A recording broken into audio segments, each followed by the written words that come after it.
we're going to pick 11 here. Not much discussions of moving up at this point, so we're excited about the 11. The scouts are doing the last final tuning here on the list, but I think there is a handful of players that they're excited about to potentially get 11. How hard is it to move into the top end of the draft? Seems like nobody there wants to move down, right? Yeah, no, I think they, more or less, I think that they like about the same players up there. So I think that unless you have some more picks, it makes it harder to get in there. Last year you talked about really aiming for upside and skill. Is that the same mindset at this pick as well? Yeah, I think we always look for the highest potential with a player, and not just next year. I think it's more, when they are the best between 23 and 25. Definitely those difference makers, and the more, the game is, you're looking for difference makers there. So. Are you focusing in on any positional, or are you guys just straight across the board? Well, we have the best player available based on upside. I want to ask about the division. It's getting so loaded right now. The Vegas, Edmonton, everywhere, the Kings that come up there. How much pressure is on you guys to kind of get into that group and be competitive? Yeah, that's definitely something that we're working towards, and I think we made a lot of good strides last year since the coaching change here, the mindset of the players, the structure we're playing with, and understanding what it takes. I felt we competed against those heavier, bigger teams really well, but we've got to find more consistency here over next year. Do you guys have to get heavier and bigger, or you like? It's a combination. The game is so fast, and you need the speed and you need the skill. I think you need going into the playoffs. You're gonna face a lot of different styles. So I think that's something. We're pleased with our core young players here. Quinn, Petey, they're extremely talented, skilled players. Patrik, what's this week about for your scouting staff in terms of dotting I's, crossing T's? What sort of work? Yeah, I think this is just, as I said, the fine tuning here, getting together again, enjoying the time here in Nashville. They put in all the work at this point, so there shouldn't be any surprises, but a little bit of fine tuning. Did you wait the final interviews that you were able to conduct this week with various players? I think that they've taken the opportunity to meet a couple of players that are in town here. So definitely going to meet. I was in one meeting yesterday, and I think they have a couple more coming up here. In the NFL draft, right? They only ever take certain positions that are harder to replace. Do you think we'll ever get to that point in hockey with center and defenseman, or is it just too valuable to have cheap labor with players if they're no matter what? Yeah, I think that's look at the parity of the league. I mean, you got 32 teams here, and it's basically a draft and development league here, and you got to be good in that, and you can never have enough good players on your roster. So we'll see. Obviously, there is some harder positions to fill, and definitely if you have a chance to pick those positional players, you're probably looking into that. But overall, our philosophy is the best player available. And we know how many moves you've made to rebuild your blue line over the course of the past 18 months. With the draft in particular, outside of 11, do you need to begin to, or continue to take in defensemen just so that you have sort of a conveyor belt? Well, I think our scouting staff did a really good job last year identifying McWard, Hiroshi, Philip Johansson.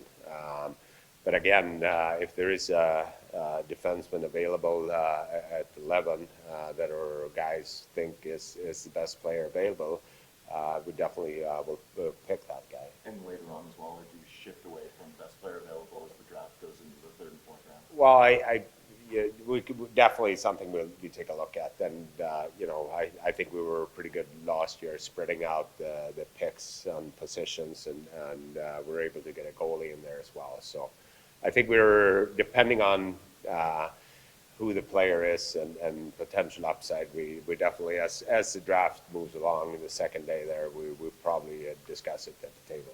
Speaking of the work that your scouts have put in, how are you grading the tiers in this draft? Like at 11, is there an expectation there's going to be a wide swath of players with similar skill sets available, or where's the drop off? Yeah, it's interesting. I mean, obviously you're picking 11 there, so the teams ahead of you would dictate what player you're going to get. But as I said, I'm pretty sure, listening to my staff here, that they're excited about a handful of players that potentially will be there. It seems to be a lot of the same names in you guys' publications in the top 10. So we'll see if that stays the same with our guys or not. But with the mid-round picks that you guys hold, is there like a player profile that you're kind of looking for there? Is it still best player available at that point? Yeah, as I said, we definitely, depending on what positions we had picked earlier, but again, you can never have enough good players in one position. And we all know that the players we're picking here over the next couple of days, they most likely ain't going to play until, 3, 4, 5, 6 years from now. So a lot of things could change on the big team. How do you have a feel about the way the draft's going to go in front of you? Is it just going to be you're going to show up at 11 and see, or do you have an idea of what it's going to go down here? I think that's the excitement, being there at the floor, and you're definitely paying attention, and you're hoping that some guys that we didn't rank in the top 10 might slide in there. So one of those guys that my staff had ranked high might slide out of the top 10, and we'd be extremely excited to get to be honest. What's your sense outside of the draft itself, like the movement that other teams are trying to create on their rosters throughout the league? What's your sense from what you're hearing or what you've been talking to other teams on the potential for you making your team this week outside of the draft? Yeah, I mean, we just get informed that the cap's just going to go up with $1 million. So you have seen a couple of moves of shading cap space or shading salary. It's a lot of conversations, but so far not much have materialized. Patrick, last year, one of those players who was in a lot of our lists, top 10, ended up sliding to at 15. How do you stay flexible as a scouting staff for maybe the board unfolding in a surprising way ahead of you? Well, part of it is to be prepared for any kind of scenarios here. If there is a trade, we asking our staff to make sure you pay attention to have the list in order. And, once we get in on the floor, nothing is changing on the list there. So we're doing all the work heading into Wednesday there. So it shouldn't be any unknowns. You've been at this for a while, and your specialty as well before being a GM was on the amateur side. How does this class compare to some of what you've seen over the past 15, 20 years? Yeah, it's an interesting one for sure. When you're looking back and kind of evaluate yourself and evaluate, the previous list and all that, I think, yeah, some years are stronger than others.